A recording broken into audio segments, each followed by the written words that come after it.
자식이 부모님을 쏙 빼닮았을 때 우리는 흔히 붕어빵이다, 그런 표현을 합니다. 꼭 닮았다는 그런 뜻에서 하는 말이죠. 요즘 각 교회가 새봄을 맞이해서 전도를 하는데 붕어빵 전도를 많이 합니다. 붕어빵을 만들어 가지고 사람들에게 이렇게 나누어 주면서 교회 나오라고 그렇게 전도를 합니다. 그런데 생각해 보면 붕어빵 안에는 붕어가 없습니다. 붕어 모양을 한 빵인 것이죠. 우리 교단 안에 한 목사님이 쓴 책 중에 붕어빵 예수, 이런 책이 있습니다. 붕어빵 예수. 그 책의 제목이 말해주듯이 교회 안에 예수가 없다는 겁니다. 참 안타까운 일이지요. 교회 안에 예수가 없다. 예수의 모습을 하고 있는 그런 교회여야 하는데 그런 모습을 찾아볼 수 없다. 그런 뜻에서 붕어빵 예수, 이런 제목으로 책을 쓰셨어요. 여러분 안에는 예수가 있습니까?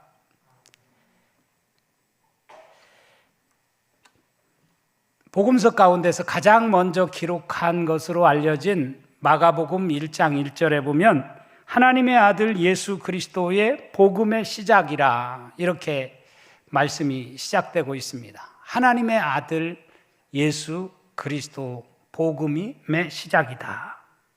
또 마태복음은 이렇게 시작됩니다.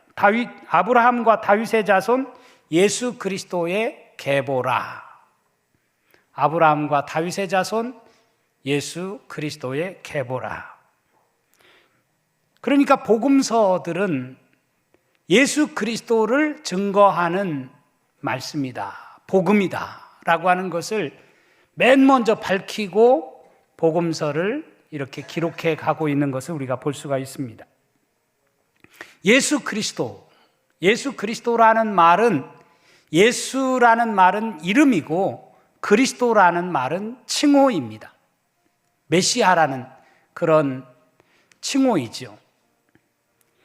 그러니까 예수는 2000년 전 저 팔레스틴에서 태어나서 활동하던 역사적 인물 예수, 그 예수를 우리는 그리스도로, 메시아로 그렇게 믿는다. 그런 의미에서 그런 복음을 여러분들에게 소개한다. 이런 차원에서 마가복음이나 마태복음은 맨 먼저 그것을 밝히고 있는 것을 볼 수가 있습니다. 오늘 저는 사순절 넷째 주일을 맞아서 우리가 믿고 따르는 역사적 예수는 도대체 어떻게 생겼을까 하는 것을 잠시 좀 같이 생각해 보는 시간을 가졌으면 좋겠어요.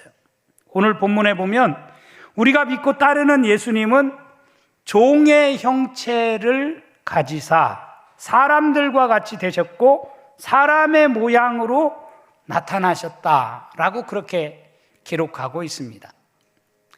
우리가 믿는 예수, 역사적 예수는 종의 형체를 가지사 사람들과 같이 되셨고 사람의 모양으로 나타나셨다. 여러분, 사람들과 같이 되셨고 사람의 모양으로 나타나셨다고 한다면 그 예수님이 어떻게 생겼을까? 여러분 궁금하시지 않습니까? 예수님이 어떤 모양으로 나타나셨을까? 궁금합니다. 근데 사실 예수님의 생김새에 대해서 성경은 단 한 줄도 기록되어 있지 않아요. 침묵하고 있어요. 예수님의 생애를 말해주는 복음서에서조차 어떤 언급도 되어 있지 않은 것을 우리가 볼 수가 있어요. 굳이 성경 속에서 예수님의 모습을 찾으라고 한다면 구약 이사야 53장의 말씀을 들 수 있습니다. 이사야 53장에 보면 이런 구절이 나와요. 우리가 전한 것을 누가 믿었느냐? 여호와의 팔이 누구에게 나타났느냐? 그는 주 앞에서 자라나기를 연한 순 같고 마른 땅에서 나온 뿌리 같아서 고운 모양도 없고 풍채도 없은즉 우리가 보기에 흠모할 만한 아름다운 것이 없도다. 그는 멸시를 받아 사람들에게 버림받았으며 간고를 많이 겪었으며 질고를 아는 자라. 마치 사람들이 그에게서 얼굴을 가리는 것 같이 멸시를 당하였고 우리도 그를 귀히 여기지 아니하였도다. 이렇게 말씀을 하고 있어요. 그는 고운 모양도 없다. 풍채도 별 볼 일 없었다. 우리가 보기에 흠모할 만한 그런 아름다운 모습이라고 하는 것은 찾아볼 수 없는 그런 메시아로 예수님이 이 세상에 오신다라고 예수님이 오시기 수백 년 전에 이사야 선지자를 통해서 예언한 말씀에 기록되어 있습니다. 이 모습을 가지고도 우리가 속 시원하게 예수님의 모습을 다 이렇게 담았다라고 말하기는 어렵습니다. 분명한 사실은 예수님은 하나님의 모습을 닮은 자로 오셨음을 신약에서 말해주고 있습니다. 골로새서 1장 15절에 보면 그는 보이지 아니하는 하나님의 형상이시요 모든 피조물보다 먼저 나신 이시니. 보이지 않는 하나님을 어떻게 확인할 수 있느냐? 바로 보이지 않는 하나님의 형상, 하나님의 이미지로 이 세상에 오신 예수를 보면 알 수 있다라고 그렇게 말씀을 하고 있습니다. 요한복음 1장 18절에 보면 본래 하나님을 본 사람이 없으되 아버지 품속에 있는 독생하신 하나님이 나타내셨느니라. 예수님은 독생자로 이 세상에 오셨습니다. 하나밖에 없는 아들로 오셨습니다. 그것을 예수 하나님을 본 사람이 없지만 아버지 품속에 있는 독생하신 하나님이 이 땅에 나타내셨다라고 그렇게 기록하고 있습니다. 또 요한복음 12장 45절에 보면 나를 보는 자는 나를 보내신 이를 보는 것이니라 그렇게 기록하고 있어요. 그러니까 예수님을 보면 하나님을 보는 것이다 그런 뜻입니다. 또 요한복음 14장에 보면 너희가 나를 알았더라면 내 아버지도 알았으리라. 이제부터는 너희가 그를 알았고 또 보았느니라. 빌립이 이르되 주여 아버지를 우리에게 보여주옵소서. 그리하면 족하겠나이다. 예수께서 이르시되 빌립아 내가 이렇게 오래 너희와 함께 있으되 네가 나를 알지 못하느냐? 나를 본 자는 아버지를 보았거늘 어찌하여 아버지를 보이라 하느냐?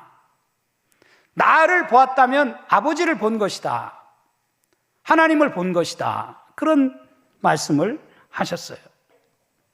그러니까 예수님, 역사적 예수, 2000년 전에 팔레스틴에서 사셨던 역사적 예수를 보면 하나님을 우리는 알 수 있고 또 볼 수 있다. 그렇게 주님께서 말씀을 하셨습니다.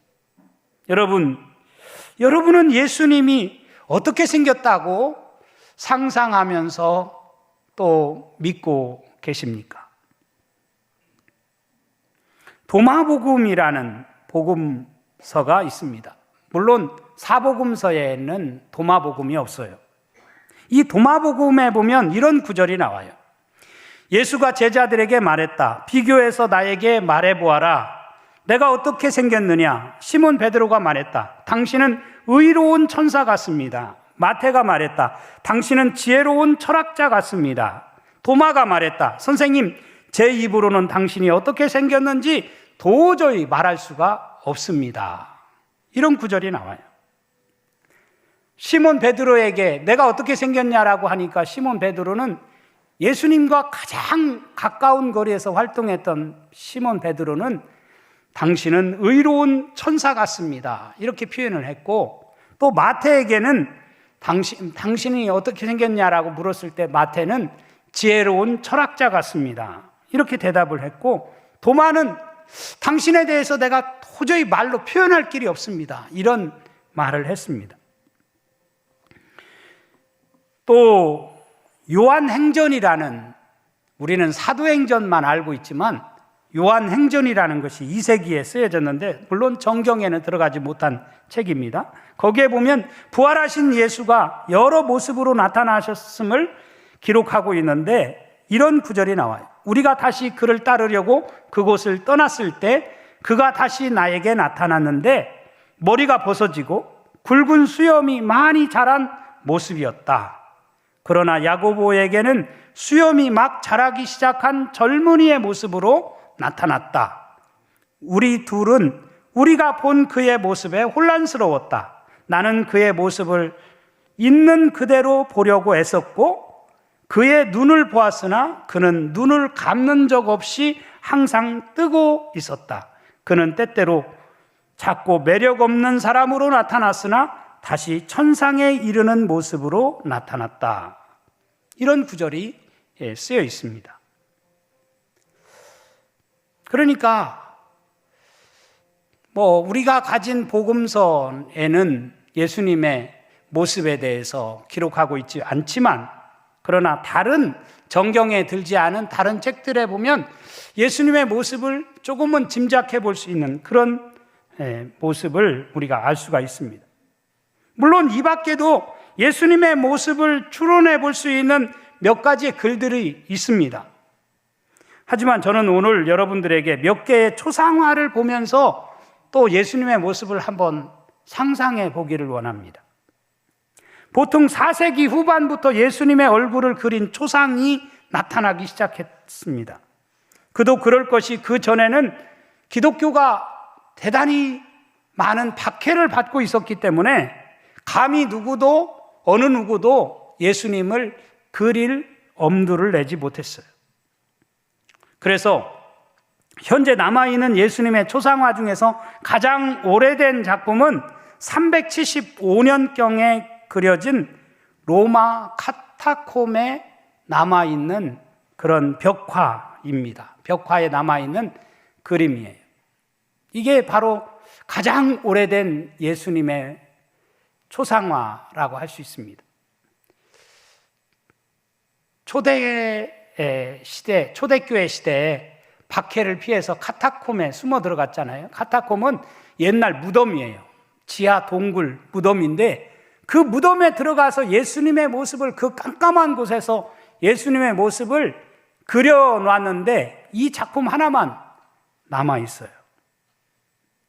이 그림에는 예수님의 전형적인 모습, 즉 긴 머리카락과 수염이 있고 머리 뒤에는 후광과 함께 알파와 오메가라고 하는 글씨가 쓰여져 있는 것을 볼 수가 있죠. 그리고 그로부터 한 2세기 후에 저 시내산, 이집트 시내산의 성 캐더린 수도원에 6세기에 그려진 예수님의 초상화가 또 있습니다. 이 작품입니다. 이것은 동방 기독교인들이 생각하는 주님의 모습이라고 할 수 있어요. 서방 기독교에서 그려진 초상화와는 달리 이 동방교회가 그린 예수님의 초상화는 올리브색 피부와 갈색 눈을 가진 지중해 연안 사람의 모습을 하고 있고 좀 강인한 그런 인상을 보이는 주님의 모습이죠. 머리 뒤에는 역시 후광이 있어서 예수님의 신성함을 나타내는 그런 모습이라고 할 수 있습니다. 동방 기독교 그리고 서방 기독교에서 이렇게 예수님의 초상화를 그린 작품을 비교해 보면 눈이나 피부 색깔에는 차이가 있지만 긴 머리카락과 긴 수염이 있다는 공통점이 있는 것을 우리가 알 수가 있습니다. 시간이 흐름에 따라 동방 기독교에서는 지중해 연안 사람으로 그렸고 서방 기독교에서는 예수님이 유럽인으로 이렇게 사셨음을, 유럽인의 모습으로 예수님이 나타나셨음을 그림으로 표현했습니다. 또 4세기에 가장 많이 알려진 예수님의 초상은 철학자의 모습으로 긴 머리카락과 수염이 있는 그리스 철학자 아폴로니우스를 닮은 모습으로 그린 것을 볼 수가 있습니다. 이것은 이후 비잔틴 제국의 전형적인 예수님의 초상이 되었는데 대표적인 작품이 저 터키 성 소피아 대성당에 있는 초상이라고 할 수 있습니다. 이 작품이 바로 그 모습입니다. 참 예수님의 모습 어때요?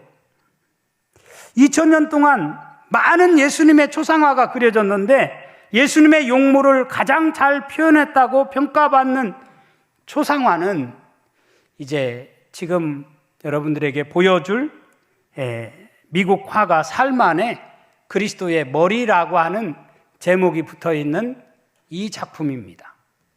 지금 여러분들에게 보여주는 이 작품이 1941년 그리스도의 머리라는 제목이 붙어 있는 예수님의 초상화라고 할 수 있습니다. 교회에서 흔히 볼 수 있는 대표적인 예수님의 초상화지요. 단정하고 온화하면서도 진지한 표정, 적당한 길이의 부드러운 수염, 연한 갈색을 띤 물결 모양의 긴 머리카락에 파란 눈을 지닌 서양 사람의 모습이라고 할 수 있습니다. 이처럼 예수님의 모습이 다양하게 그려졌는데 그 주축이 되는 모습은 큰 키에 긴 금발, 흰 얼굴에 수염을 기른 잘생긴 서양 사람의 모습이 바로 예수님의 모습이다. 이렇게 알 수가 있어요. 그렇다면 과연 여러분, 예수님이 진짜 이런 모습을 가졌을까? 도대체 예수님은 어떤 생김새, 어떤 모습을 가졌을까 궁금하지 않습니까? 사실 우리가 지금 앞에서 여러 작품들을 통해서 지금까지 남아있는 교회 역사 속에 정말 소중한 그런 예수님의 초상화들을 보면서 예수님이 이럴 것이다 라고 그렇게 우리가 상상은 할 수 있지만 꼭 이렇다라고는 누구도 단정할 수는 없습니다. 그런데 성경을 통해서 짐작해 볼 수 있는 실제 예수님은 유럽인이 아니라 북아프리카에 가까운 서남아시아 지중해 연안 사람이었고 넉넉하지 않은 살림에 거친 일을 하는 목공이었고 집에 머물러 있기보다는 강한 햇빛을 쬐며 산과 들을 돌아다니던 그런 사나이 예수, 그런 예수가 진짜 예수의 모습이 아닐까 그렇게 우리는 상상을 해봅니다. 마지막으로 예루살렘 근처에서 도로 공사를 하던 중 1세기의 것으로 추정되는 유대인의 유골들이 많이 발견되었어요. 안면 보건 전문가인 리처드 니브는 발견된 많은 두개골 중에서 가장 대표적인 형태를 지닌 것을 골라서 의학과 첨단 컴퓨터 기법을 이용해서 그 두개골의 실제 얼굴을 복원했고, 그래서 2001년 영국 BBC 방송에서 이게 바로 하나님의 아들로서 예수의 모습이다 라고 공개한 얼굴이 바로 이 얼굴입니다. 이게 예수님 당시 1세기에 예루살렘에서 살았던, 예루살렘에서 활동했던 유대인의 전형적인 모습이라고 합니다. 니브가 복원한 예수님은 뭉툭한 코에 짙은 갈색 피부, 짧은 고수머리를 한 전형적인 유대인 농부의 모습을 하고 있습니다. 물론 그 두개골이 예수님의 것이라고 단정할 수는 없어요. 다만 예수님의 모습을 닮은 그런 유대인 중에 한 사람이었으니까 이런 모습이 아니었겠는가라고 그렇게 짐작을 하는 거죠. 분명한 사실은 예수님이 서양 사람이 아니고 동양 사람이었고 학식 높은 철학자가 아니라 농부나 기능공 같은 평범한 사람이 아니었겠는가, 라고 우리는 짐작해 볼 수 있습니다.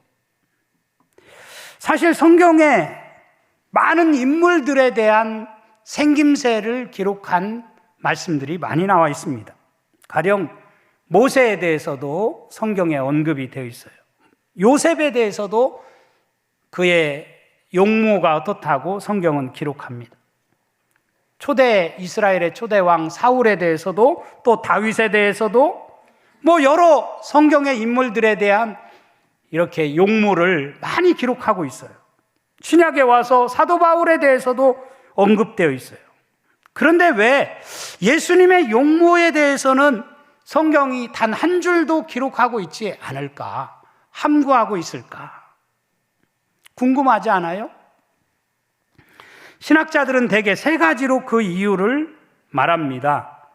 첫째는 복음서 기자들은 그들이 관심한 바는 예수님의 용모가 아니라 오직 그가 행한 일, 그의 가르침, 그리고 그가 메시아라고 하는 그것을 강조해서 그것을 기록하기에도 바빴기 때문에 예수님의 생김새에 대해서는 언급할 그런 별로 가치를 못 느껴서 성경에 복음서에 기록되지 않았겠는가, 그렇게 짐작을 합니다. 또 하나는 초대 기독교인들에게 예수님은 단순한 인간이 아니라 그리스도요, 주님으로 불리는 신성한 존재로서 신앙의 대상이었습니다. 그렇기 때문에 인간 예수의 모습을 그리는 것은 대단히 불경한 것처럼 여겨졌기 때문에 예수님의 용모에 대해서는 전혀 기록하고 있지 않은 것은 아닌가, 그렇게 짐작을 합니다. 또 하나는 예수님의 용모는 아주 특별하지도 않았다는 거예요. 가령 예수님이 대단히 잘생긴, 지금까지 우리 교회 역사 속에 남아있는 저런 작품들을 보면 예수님은 대단히 잘생긴 얼굴을 띠고 있어요. 또 키도 큰 모습으로 투영되어 있습니다. 피부도 대단히 하얀 그런 피부를 가진 예수님으로 그렸습니다. 그런데 실제 예수님의 모습이 과연 그럴까? 예수님은 대단히 그냥 아주 특별한 외모를 가진 그런 존재가 아니었을 것이다. 그래서 굳이 그것에 대해서 기록할 필요를 느끼지 못했을 것이다. 그렇게 주장을 합니다. 분명한 사실은 복음서에 나타난 역사적 예수는 인간미가 넘치는 그런 예수님이셨다라고 하는 사실은 틀림없는 사실입니다.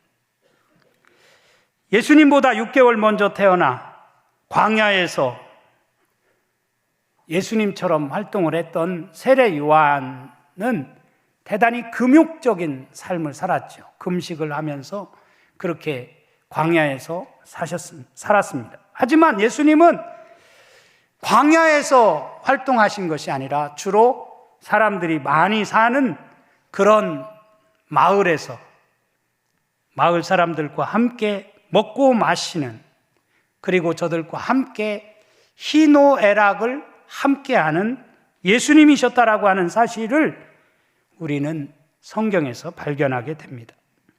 특별히 예루살렘 변방 베다니에 사는 나사로 같은 경우는 그의 죽었다고 하는 소식을 듣고 예수님께서 달려가 그 무덤에 찾아가서 눈물을 흘리실 만큼 그의 아픔을 함께하고 그의 아픔을 공감해 주신 그런 따뜻한 마음을 가지신 분이 바로 주님이셨음을 우리에게 보여주고 있습니다. 이런 예수님을 생각하면서 저는 오늘 초대교회 당시 가장 오래된 그리스도의 찬가로 불려지는 빌립보서 2장의 말씀을 통해서 다시 한번 예수님을 우리가 생각해 보는 시간을 가졌으면 좋겠습니다. 여기 빌립보서에 나타난 그리스도의 찬가에 보면 우리가 본받아야 할 예수님은 어떤 외모적인 그런 모습이 아니고 참 인간, 그것도 가장 낮고 천한 세상에 오신 그 예수님이심을 우리에게 말해주고 있음을 우리가 알 수가 있습니다. 예수는 멋쟁이, 이런 제목의 책을 쓰신 목사님도 계십니다. 우리가 믿는 예수님은 참 멋쟁이시다. 그 멋은 단지 외모적인 그런 멋이 아니라 그의 삶 속에서 풍겨지는 그런 멋이 예수님에게는 있었다. 그런 뜻입니다. 너희 안에 이 마음을 품으라. 곧 그리스도 예수의 마음이니, 예수의 마음은 어떤 마음입니까?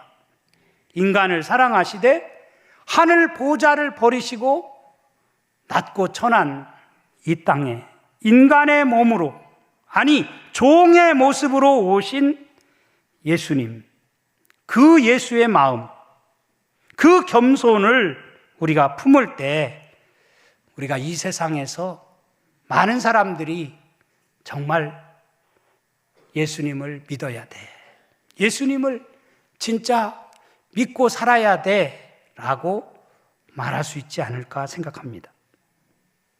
예수님은 이 땅에 군림하기 위해서 오신 폭군이나 지배자가 아니었습니다. 여기 형체라는 말, 본체 같은 말인데, 이 형체, 본체, 헬라어로는 모르페라고 하는 단어를 썼는데, 이 모르페, 이것은 예수님이 그냥 가짜로 나타난 그런 예수님이 아니고 본질적으로 참 인간으로 실제적인 모습으로 오셨다라고 하는 의미에서 본체, 형체라는 그런 단어를 쓰고 있는 것을 볼 수가 있습니다.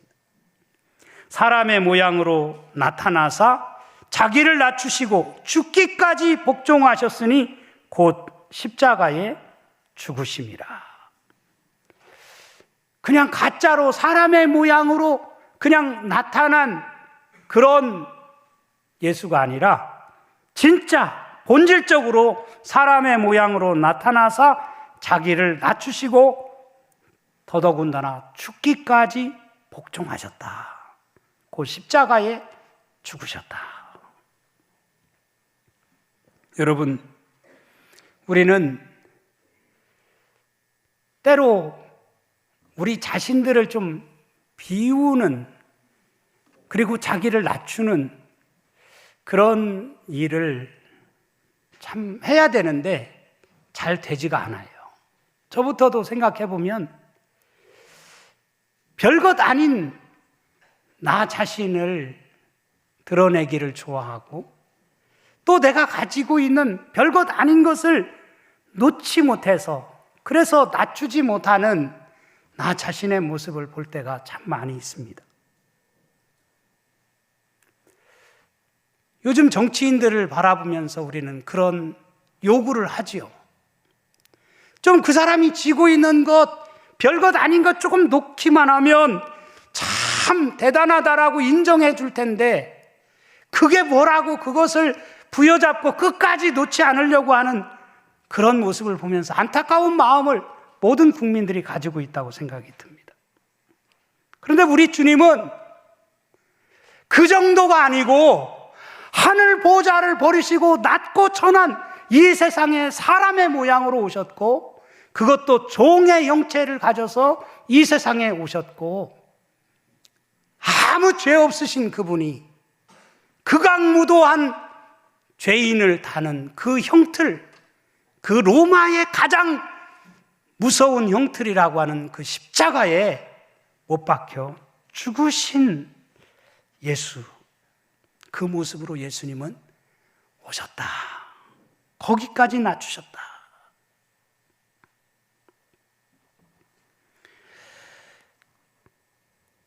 사랑하는 성도 여러분, 오늘날 사람들도 이런 역사적 예수가 우리 가운데 나타나기를 고대하고 있습니다. 초대 교부 중 한 분이셨던 오리게네스는 이런 말을 했습니다. 그리스도를 본받는 그리스도인들은 작은 그리스도들이다. 그리스도를 본받는 그리스도인들은 작은 그리스도들이다. 오늘 저는 결단 찬송으로 463장을 부르려고 합니다. 신자 되기 원합니다. 진심으로 진심으로. 사랑하기 원합니다. 진심으로 진심으로. 거룩하기 원합니다. 진심으로 진심으로.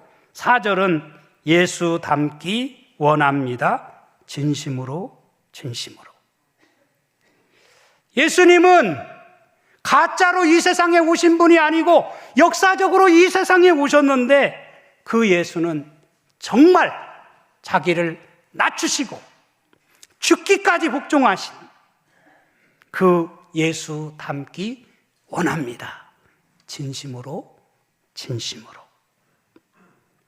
오늘 우리 모두 작은 그리스도인들로서 이 사순절 예수님을 닮아가는 참된 그리스도인이 되어줄 수 있기를 간절히 바랍니다.